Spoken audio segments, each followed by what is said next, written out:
Board of Peace meeting, and we will now hear from our Secretary of State, Marco Rubio.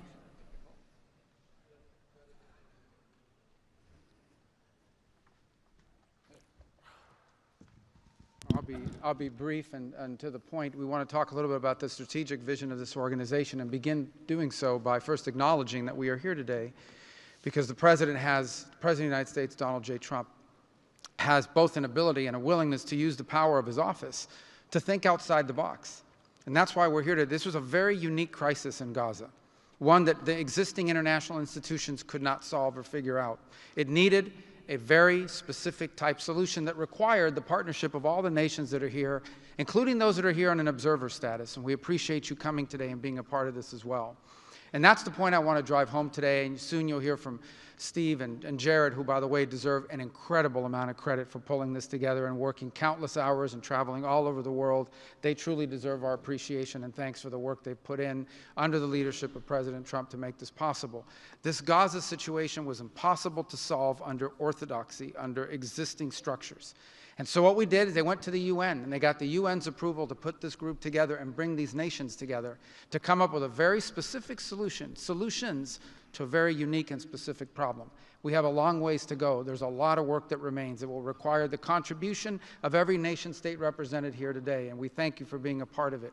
And we hope that this can serve as a model for other complex and difficult situations so they can be solved in the same way. But right now the focus is on this one. We have to get this right. There is no plan B for Gaza. Plan B is going back to war. No one here wants that.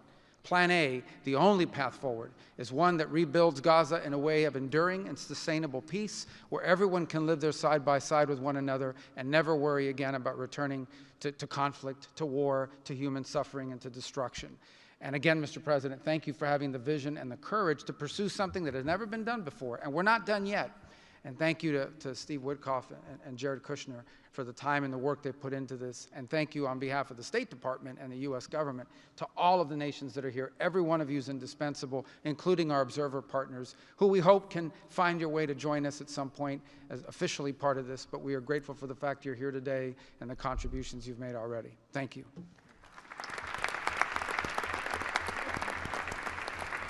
Thank you, Marco. We will now hear from our Special Envoy, Steve Witkoff.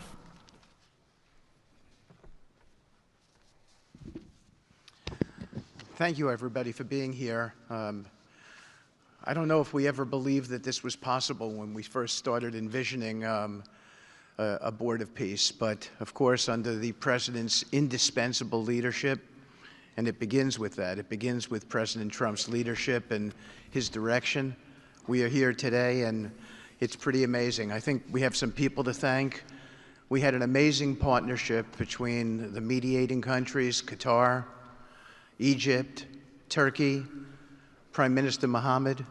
You are an exceptional human being. You really are. Ali, thank you for everything you did. That's you right over there, Ali. Wherever Hakan is, Hakan, you were amazing. And so was Ibrahim and President Erdogan, and of course, to the Egyptians, Badr, I know you're smiling because we went through so much, and General Hassan was amazing.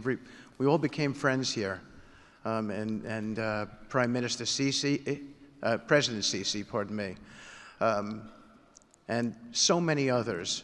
But our team, JD, your insight, your counsel, and Marco, you're an amazing secretary, and it's a privilege to work for you.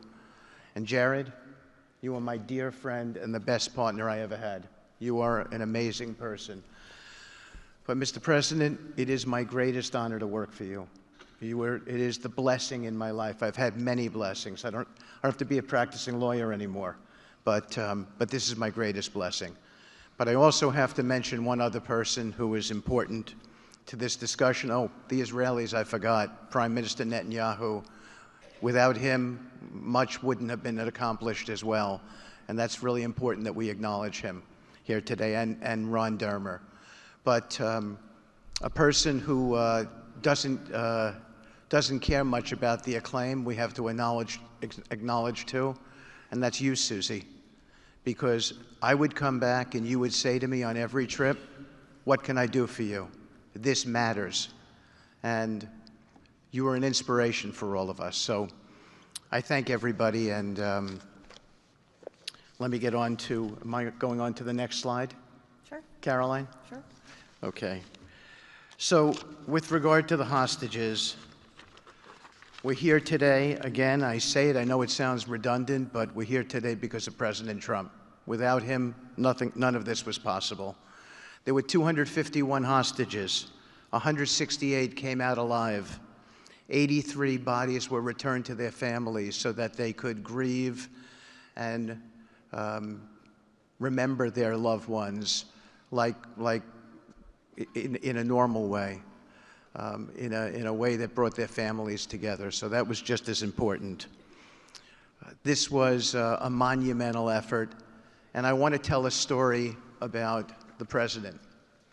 Every time a hostage family came to visit with us, they were not on the President's schedule. I would walk down to the Oval Office, I would tell the President that there was a hostage family here, and he would say, "Steve, bring them up." Every single time. Mm-hmm. And when we got the last 20 out, we had a celebration at the White House, and I could see the emotion on the President's face.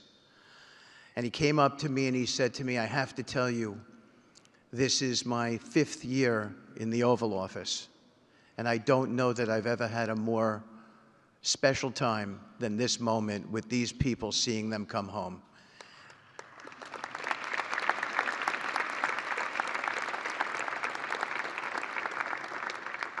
And I said to the President, "You have to look around because none of them would be home without you, sir. None of them." So I only want to tell you, Mr. President, you gave me my greatest honor to work on this, on this effort, and I thank you.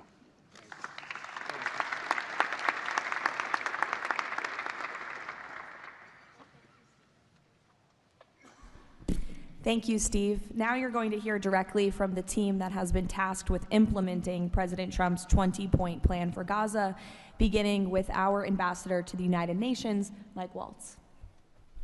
Thank you, and thank you, Mr. President, Excellencies. First, let me wish everyone a happy and prayerful Ramadan. Thank you so much for joining all of us today. Mr. President, Excellencies, bottom line, humanitarian aid has absolutely surged since the Gaza war ended. Our Central Command, our great military, is working together with Israel, with the UN, so many countries here to coordinate the aid, to make sure there's deconfliction. Over 70 countries now are participating in our Civil Military Command Center, and here are the results. Aid is up. 4,200 aid trucks have entered Gaza each week for 13 consecutive weeks, the longest stretch of high-volume assistance to Gaza in years. Diversion is down significantly from prior to the ceasefire, with less than 1% diverted this month. Food supplies are way up. We are reaching the full 2.1 million Gazans with aid, up 5 times from the delivery levels before the ceasefire. The percentage of households experiencing severe hunger has dropped from about 30% to down to 1%. As of this past February, drinking water has doubled, and child malnutrition has been cut in half. If we could go to the next slide. Mr. President, only under your leadership and this great team could we bring together the United States, Israel, Egypt, Jordan, the UAE, the United Nations agencies. Mr. President, bottom line, like you, this is a board of action, not a board of endless talk or speeches, and these results are a true testament to your leadership and the leadership of this great team. We are saving lives, and it's an honor to be a part of it. Thank you, Mr. President. Dr. Ali Shaith. It is my honor to be here representing the National Committee for the Administration of Gaza.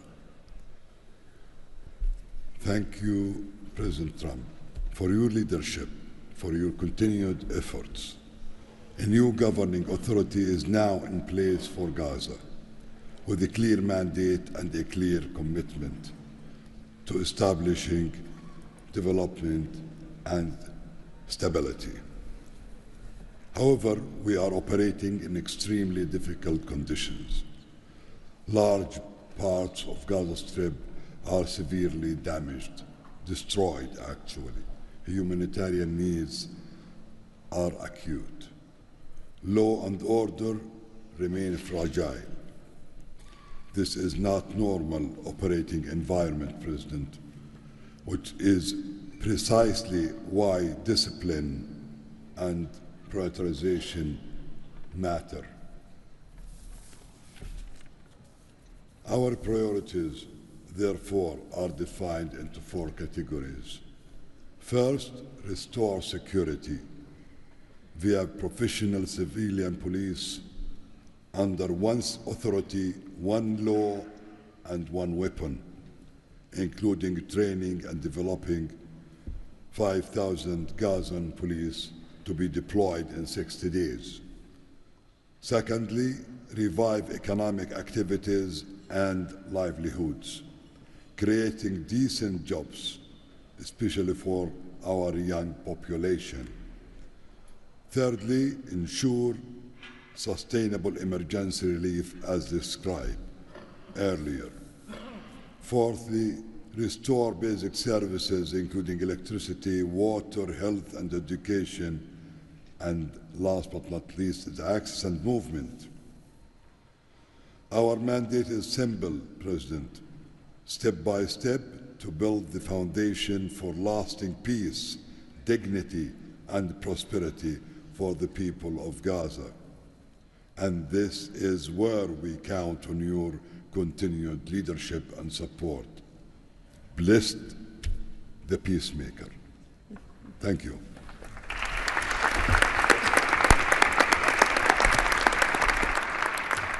Thank you. Now, Nick Mladenov. Thank you, Caroline, and thank you, Mr. President. Today, we're very happy to announce that we're creating the Office of the High Representative for Gaza of the Board of Peace, which will be there to support, to guide, and assist the National Committee for the Administration of Gaza, hopefully removing the roadblocks that they will be facing in taking over civilian and administrative control of the Gaza Strip. We plan to work in full transparency under the guidelines and supervision of the Board of Peace and the Executive Board. And of course, we will do that in great coordination with the Israel and with the Palestinian institutions, who we both require to make this work on the ground. And certainly with my very good colleague here, General Jefferson, the International Stabilization Force that is coming together. Mr. President, if I can actually use the opportunity to announce some breaking news that as of this morning, we started the process of recruiting Palestinian police force that Ali was just referring to. And just in the first few hours, we have 2,000 people who have applied to join a new transitional Palestinian police force to be formed in Gaza under the authority of the National Committee with the support of the Board of Peace, trained in Egypt, where we have received an excellent proposal of how to do that forward. And this is critical to what we need to do as we begin this process. And if we may move to the second slide. It is this Palestinian security force under the authority of the National Committee for the Transition Period that will allow us to ensure that all factions in Gaza are dismantled and all weapons are put under the control of one civilian authority. The only way to do that is the full implementation of the 20-point plan and the UN Security Council resolution, which binds us all to make sure that that is the way forward.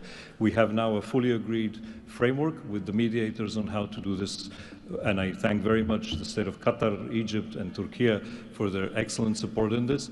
We now need to move forward on communicating it and negotiating the details of the implementation plan with the factions on the ground. But rest assured to all of you that we're on the right track, and if I can ask one thing of all of us, is to make sure that we have one message. There is no other option except the full demilitarization and decommissioning of all weapons in Gaza for reconstruction to begin and for people to have a new way of life going forward. Thank you.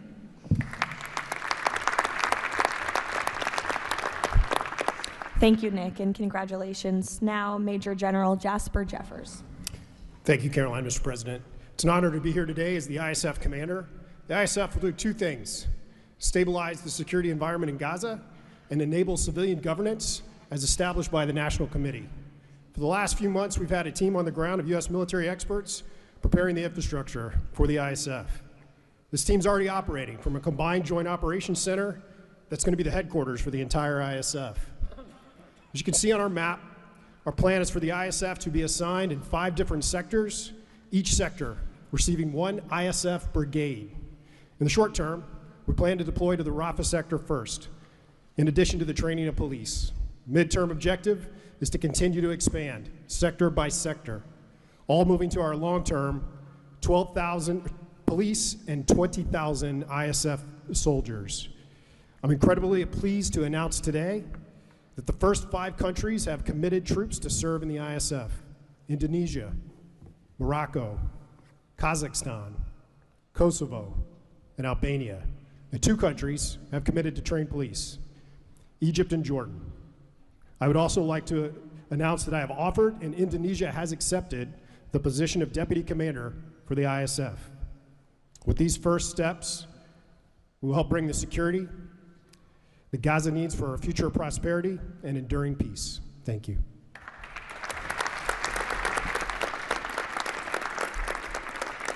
Thank you, Major General. Mr. Tony Blair. For decades, Gaza's governance has been characterized by extremism, corruption, ineffective institutions, and the complete absence of a route to prosperity for the Gazan people. Yet, as President Trump recognized, its potential has always been vast. 25 miles of Mediterranean coastline, proximity to great regional and global markets, and a young, dynamic population with a median age of 19. So today we set out profound changes necessary to rebuild Gaza for Gazans. Gaza not as it was, but as it should be, including its governance. Effective public institutions serving the people, a business environment where enterprise flourishes, an education system educating the young for tolerance and achievement, and a tech-enabled society making the most of the digital revolution. This is a vision of Gaza as part of a Middle East at peace. Not a phony piece of declarations no one means and agreements no one intends to keep, but a genuine commitment to a region where, whether you're a Muslim, Jew, Christian, of any faith or none, you can rise by your own efforts and feel your government by your side, not on your back. That is the vision behind President Trump's 20-point plan for Gaza, and it remains the best, indeed the only hope for Gaza, the region, and the wider world.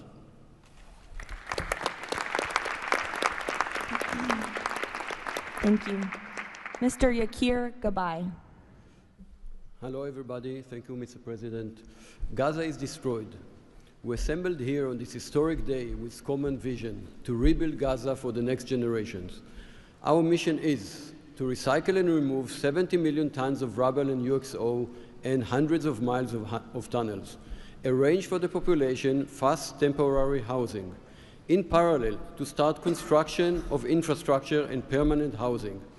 We have a detailed master plan for housing and infrastructure of modern schools and hospitals, manufacturing and agriculture, roads and trains, water and energy plants, logistic hubs, telecom, tech and data centers, sports and leisure facilities, seaport and airport, and much more. We lined up many regional contractors who build housing for millions of people in the Middle East. They will join the massive redevelopment with competitive pricing. The funding is ready and will be invested in a free economy. The local population will build their own cities, which will create hundreds of thousands of jobs and will revive the economy. The